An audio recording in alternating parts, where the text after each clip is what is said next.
सच्चाई सच छुपने नहीं देंगे। आदाब, नमस्कार। मैं हूं हाफिज गुलाम सरवर और आप देख रहे हैं देश की सच्चाई। खबर विस्तार से देने से पहले प्रमुख रूप से 2-3 बातें आपको बता दूं कि कोरोना ने इतना विकराल रूप धारण कर लिया है कि आज सेना ने अपना अस्पताल आम लोगों के लिए खोल दिया। जी हां, अभी की ये बहुत बड़ी खबर है। सेना प्रमुख ने बाज़ाब्ता प्रधानमंत्री से मुलाकात कर यह बयान दिया है कि सैनिक अस्पतालों को आम जनों के लिए खोल दिया गया है।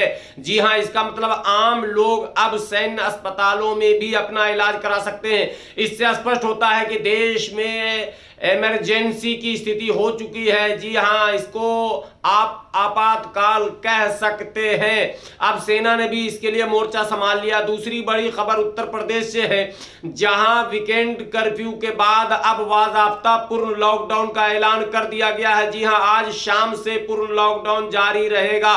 मंगलवार की सुबह तक के लिए लॉकडाउन का ऐलान कर दिया गया है। लेकिन आपको यह भी बता दूं कि उत्तर प्रदेश में भी आज पंचायत के अंतिम चुनाव हो रहे हैं। लेकिन इससे भी बड़ी खबर पश्चिम बंगाल के लोगों के लिए, जहां अंतिम चरण के चुनाव चल रहे हैं और इस समय जब मैं बोल रहा हूं तो 70% से अधिक मतदान हो चुके हैं। बंगाल के 35 विधानसभा सीटों पर चुनाव जारी है।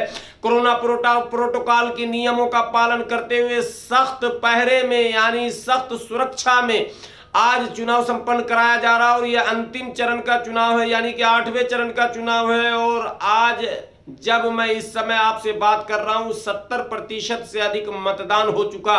लेकिन क्या बंगाल वासियों को पता है कि बंगाल कल से हो जाएगा कंगाल।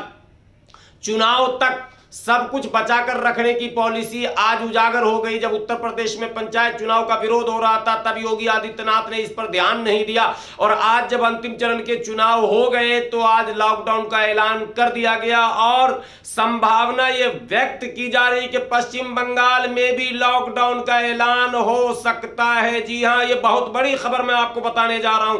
कल से जो बंगाल के लोग लाखों की भीड़ जमा में जुट रहे थे, नेताओं की बातें सुन रहे थे, नेताओं के भाषण में नारे लगा रहे थे, अब वो कल से घर में बंद होकर पछताएंगे।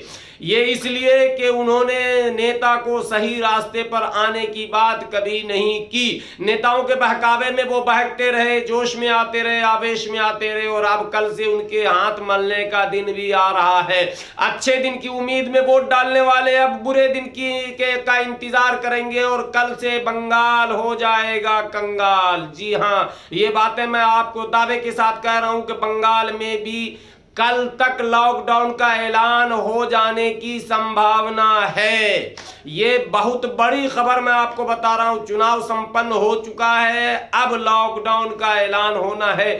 चूंकि आसाम में भी लॉकडाउन का ऐलान हो गया, तमिलनाडु, केरल और पुडुचेरी चुनावी राज्यों में भी कर्फ्यू लगा हुआ है तमाम। और उत्तर प्रदेश में आज अभी मुख्यमंत्री योगी आदित्यनाथ ने पूर्ण लॉकडाउन का ऐलान कर दिया है। वो योगी आदित्यनाथ जो लॉकडाउन की संभावनाओं को नकार रहे थे लगातार, आज अंतोगत्वा उन्होंने भी लॉकडाउन का ऐलान कर दिया। इसका मतलब है कि केवल चुनाव संपन्न कराने तक ये रुके हुए थे। तो पश्चिम बंगाल में भी अब लॉकडाउन लगने की संभावनाएं बढ़ रही हैं, यानी बंगाल अब कंगाल होने के कगार पर जा रहा है। वो बंगाल जिसके चुनाव की चर्चा महीनों से चल रही थी, आज विराम लग जाएगा और आज से नई चर्चा शुरू होगी बंगाल में कि इतने घंटे का कर्फ्यू लगेगा, इतने कोरोना पॉजिटिव पाए गए, इतने लोगों की मृत्यु हुई और लगातार बंगाल से अब यही खबरें आपको मिलेंगी।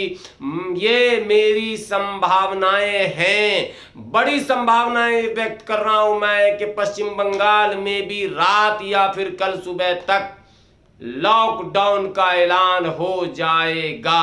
देखते रहें, पल पल पर हमारी नजर बनी हुई है। पल पल का अपडेट मैं आप तक पहुंचाने की कोशिश भी करता रहूंगा। आपसे विनती है, गुजारिश है कि देश की सच्चाई चैनल को अगर यूट्यूब पर आपने सब्सक्राइब नहीं किया है तो प्लीज सब्सक्राइब कर लें, बेल आइकॉन को दबाना ना भूलें। और अगर फेसबुक पर आप देख रहे हैं तो पेज को लाइक करें, फॉलो करें और वीडियो को ज्यादा से ज्यादा शेयर करें। शुक्रिया।